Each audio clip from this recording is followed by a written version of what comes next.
They expect revenge, but your silence becomes the most dangerous response they never saw coming. You've felt it before, the quiet burn beneath your chest when someone disrespects you, underestimates you, or betrays your trust. It lingers longer than it should, replaying moments in your mind like a broken loop, demanding a reaction, a response, a form of justice. And in those moments, revenge feels justified. It feels like balance, like restoring order in a world that briefly tilted against you. You imagine what you could say, what you could do, how you could make them feel, exactly what they made you feel. But something holds you back. Not weakness, not fear. Something deeper. An awareness that reacting might cost more than the original offense. Still, the tension remains, unresolved, sitting quietly within you like a storm, waiting for permission to break. You begin to question yourself. Are you too passive? Too forgiving? Are you letting people get away with things they shouldn't? The world often glorifies retaliation, making restraint look like submission and patience feel like defeat. Yet deep down, you sense there's another way. A way that doesn't drain your energy or tie your emotions to someone who has already wronged you. A way that doesn't require you to lower yourself just to feel momentarily powerful. This is where most people lose. Not in the original conflict, but in their reaction to it. They give away control, surrendering their peace in exchange for a fleeting sense of revenge that rarely satisfies and often backfires. The truth is, revenge is expensive. It costs time, focus, emotional energy, and sometimes even your integrity. And worst of all, it binds you to the very person you claim to want to move past. You become tethered to them, measuring your actions against theirs, allowing their behavior to dictate your emotional state. In trying to win against them, you unknowingly give them influence over your life. This is the paradox most people never see. The desire to win through revenge often leads to a subtle form of self-sabotage. You think you're reclaiming power, but in reality, you're handing it away. This is precisely where the philosophy of Arthur Schopenhauer enters the conversation, with unsettling clarity. Schopenhauer didn't believe in sugarcoating human nature. He saw people as driven by ego, desire, and unconscious impulses. He understood that most conflicts aren't about justice, they're about wounded pride and the need for validation. According to him, reacting emotionally to offense only proves that you are still controlled by external forces. It reveals that your inner world is easily disturbed, easily manipulated, and ultimately dependent on others. For Schopenhauer, true strength wasn't found in retaliation. It was found in detachment, in the ability to observe, understand, and choose not to engage in the emotional chaos others create. This idea challenges everything you've been conditioned to believe. You were taught to stand up for yourself, to fight back, to never let anyone disrespect you. But what if fighting back isn't always strength? What if the highest form of power is the ability to remain unaffected? To see through the situation, understand it deeply, and still choose not to react in the way others expect? This doesn't mean you become passive. It doesn't mean you accept mistreatment or allow boundaries to be crossed. It means you respond strategically, not emotionally. There's a difference, and it changes everything. When you react emotionally, you're predictable. You become easy to read, easy to provoke, easy to control. But when you respond with calm awareness, you become unpredictable, and that is where real power begins. Think about it. The person who hurt you expects a reaction. They expect anger, confrontation, or retaliation. When you deny them that, you disrupt their expectations. You take control of the narrative without saying a word. Silence, in this context, is not weakness. It's calculation. It's discipline. It's the conscious decision to not engage in a battle that doesn't serve your growth or your future. Schopenhauer believed that much of human suffering comes from attachment to outcomes, to validation, to how others perceive us. Revenge is simply another form of attachment, disguised as justice. By letting go of the need to get even, you break free from that attachment. You reclaim your attention, your focus, and your emotional independence. You stop living in reaction and start living with intention. This is not easy. Your instincts will fight you. Your emotions will demand expression. You will feel the urge to act, to say something, to do something that proves you're not weak. But intelligence is not about acting on every impulse. It's about knowing which impulses to ignore. It's about understanding that not every battle deserves your energy, and not every offense requires your response. There is a quiet strength in restraint that most people misunderstand. It's not about suppressing your emotions, it's about mastering them. Feeling everything, but choosing your actions carefully. When you operate from this level of awareness, you begin to see people differently. You start to understand that many who hurt others are not powerful. They are insecure, reactive, and unaware of their own behavior. Their actions are often a reflection of their own internal chaos, not a calculated attack on you. Recognizing this changes how you respond. It removes the personal sting and replaces it with perspective. And perspective is powerful. It allows you to step back, observe the situation objectively, and choose a response that aligns with your long-term goals rather than your short-term emotions. This is where intelligent people separate themselves. They don't chase emotional victories. They play the long game. They understand that true success is not about proving a point. It's about building a life. Revenge might win you a moment, but discipline wins you a future. And when you focus on your future, you naturally outgrow the need to prove anything to those who doubted or disrespected you. Instead of asking, "How do I get back at them?" you begin to ask, "How do I move forward in a way that makes this irrelevant?" That shift in thinking changes everything. You stop being reactive and start becoming intentional. You stop feeding the past and start investing in your future. And slowly, the need for revenge fades, replaced by something far more powerful: clarity. Clarity allows you to see what truly matters. It helps you recognize which relationships deserve your energy and which ones are simply distractions disguised as conflicts. You begin to realize that not every person deserves access to your thoughts, your emotions, or your time. Some people lose you, not because you fought back, but because you chose to walk away. And walking away, when done consciously, is one of the most powerful moves you can make. It sends a message without words. It shows that your standards are higher than your need for validation. This is not about pride. It's about self-respect. It's about understanding your value and refusing to lower yourself to prove it to someone who never recognized it in the first place. The moment you stop trying to prove yourself to others is the moment you become truly free. Free from their opinions, their judgments, and their attempts to provoke you. You no longer need revenge because you no longer feel threatened. Their actions lose significance, and your focus returns to what truly matters: your growth, your peace, your direction. This is the essence of Schopenhauer's perspective. Life is filled with unnecessary suffering, much of it created by our own reactions. By mastering your response, you reduce that suffering significantly. You become less affected by external chaos and more grounded in your internal stability. And from that place, you make better decisions, decisions that serve your future, not your ego. The goal is not to become emotionless. It's to become emotionally intelligent, to feel deeply, but act wisely, to understand your impulses without being controlled by them. When you reach this level of awareness, something interesting happens. People begin to treat you differently, not because you demanded respect, but because your presence commands it naturally. There's a quiet confidence in someone who doesn't react impulsively. It signals strength, control, and self-assurance. And most importantly, it makes you difficult to manipulate. Manipulation relies on predictable reactions. When those reactions disappear, the manipulator loses their power. They can no longer pull strings that no longer exist. And this is how intelligent people win without revenge, without confrontation, without unnecessary conflict. They win by rising above the situation, not sinking into it.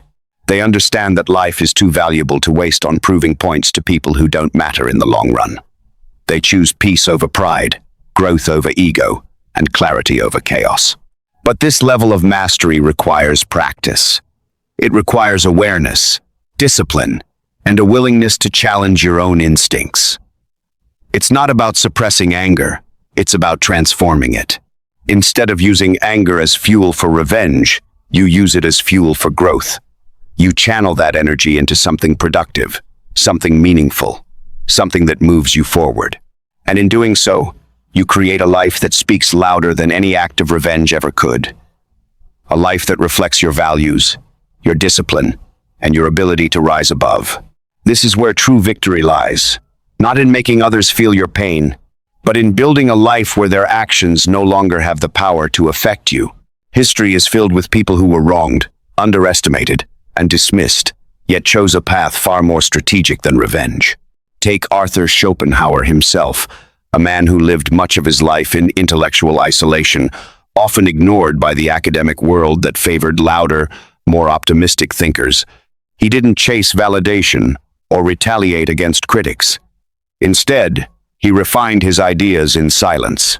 For years, his work went unnoticed. While others fought for recognition, he withdrew, observed, and sharpened his philosophy. It wasn't revenge that carried his legacy forward. It was depth, patience, and an unwavering commitment to truth, regardless of who was listening. Only later did the world catch up. His writings began influencing generations of thinkers, from psychologists to artists. The same ideas once ignored became foundational. His victory wasn't loud, it was inevitable. Built slowly over time without chasing anyone's approval. This is the pattern intelligent people understand. They don't rush to correct every misunderstanding or fight every battle. They trust that consistent growth and clarity will eventually reveal itself, without the need for confrontation or emotional retaliation. Consider Nikola Tesla, a man whose brilliance was often overshadowed by more aggressive and commercially driven figures. He faced betrayal, financial struggles, and public dismissal throughout his life. Many in his position would have fought back aggressively, trying to reclaim credit or destroy rivals. Tesla didn't. He remained focused on his work, his ideas, and his vision, even when the world failed to recognize his contributions immediately. His approach wasn't perfect, but it reveals something powerful. He didn't let resentment consume his focus. He chose creation over confrontation. And while recognition came late, his impact outlived those who once overshadowed him. Then there's Nelson Mandela, who endured decades of imprisonment under a system designed to break him. If anyone had reason to seek revenge, it was him. Yet when he emerged, he chose reconciliation over retaliation. Not because he was weak, but because he understood that revenge would trap his nation in an endless cycle of conflict. His restraint became a form of leadership. Mandela's power came from his ability to rise above personal pain and think long-term. He didn't just win politically, he transformed the emotional direction of an entire country by refusing to act on justified anger. These examples reveal a deeper truth. Revenge may feel like control, but it often narrows your vision. It locks you into a past moment, forcing you to relive it instead of outgrowing it. Intelligent people understand that the real game is not about correcting the past, it's about controlling the future. And that requires a completely different mindset. This is where psychological mastery begins. It starts with recognizing that your first emotional reaction is rarely your wisest one. It's immediate, impulsive, and often shaped by ego rather than clarity. You feel the urge to respond quickly, to defend yourself, to restore your image. But in that urgency, you sacrifice precision. You act without fully understanding the long-term consequences of your actions. Mastery requires space. A pause between stimulus and response. In that pause, you regain control. You shift from reaction to intention, from emotion to strategy. When someone disrespects you, the instinct is to respond in kind. But what if you didn't? What if you observed their behavior, understood its source, and chose a response that served your long-term goals instead of your immediate feelings? This doesn't mean you ignore everything. It means you choose your moments carefully. You respond when it matters, not when your ego demands it. There's a difference between being passive and being selective. Passive people avoid conflict out of fear. Selective people avoid unnecessary conflict out of wisdom. And that distinction defines power. Because when you're selective, every action you take carries weight.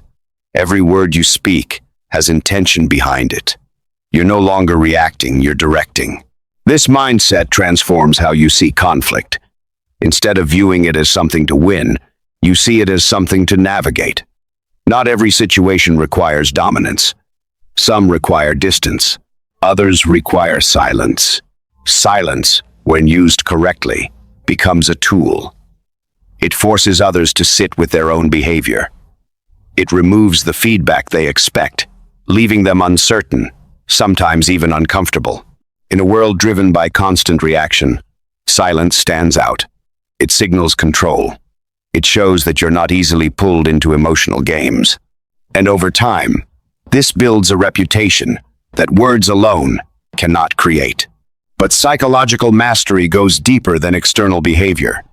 It requires internal discipline, the ability to sit with uncomfortable emotions without immediately acting on them. You will feel anger.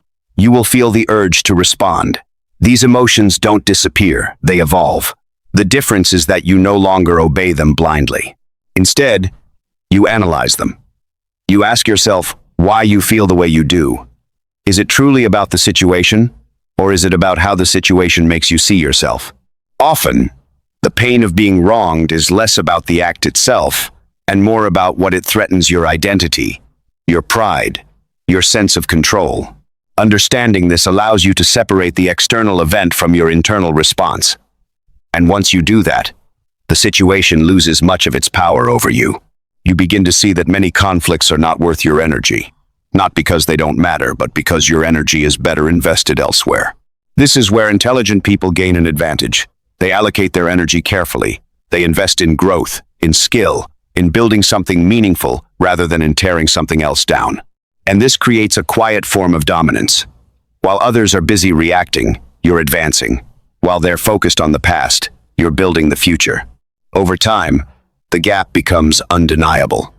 Not because you proved them wrong directly, but because your life becomes the proof. This is the ultimate form of victory. Not making someone regret what they did, but reaching a point where their actions no longer define your direction. In high-stakes situations, this mindset becomes even more critical. When reputations, opportunities, or relationships are on the line, emotional reactions can have lasting consequences. A single impulsive decision can close doors that would have otherwise opened. A single emotional outburst can damage trust that took years to build. Intelligent people understand this. They think in terms of consequences, not just reactions. They ask themselves, what does this decision lead to? Rather than, how does this make me feel right now? This forward-thinking approach protects them from self-sabotage. It ensures that even in moments of tension, their actions remain aligned with their long-term vision.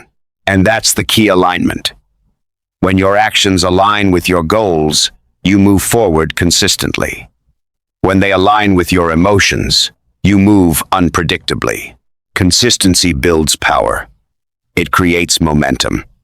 And over time, that momentum becomes unstoppable, not because of a single action, but because of repeated, intentional choices. There will still be moments where you're tempted to respond emotionally. Moments where silence feels unbearable, where restraint feels like losing. But those are the moments that define you. Not the easy ones, but the difficult ones, where your instincts and your discipline are in conflict. Choosing discipline in those moments is what separates intelligence from impulse. It's what transforms knowledge into power. And slowly, something changes within you. The need for revenge fades, replaced by something far more stable: self-respect. You no longer need to prove anything because your actions already reflect who you are. You don't chase validation because you've built internal certainty. This is freedom. Not freedom from conflict, but freedom from being controlled by it. The ability to remain grounded, regardless of what happens around you. You begin to move differently.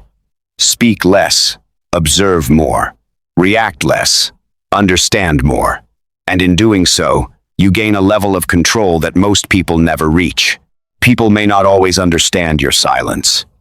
They may misinterpret it, underestimate it, or even see it as weakness. Let them.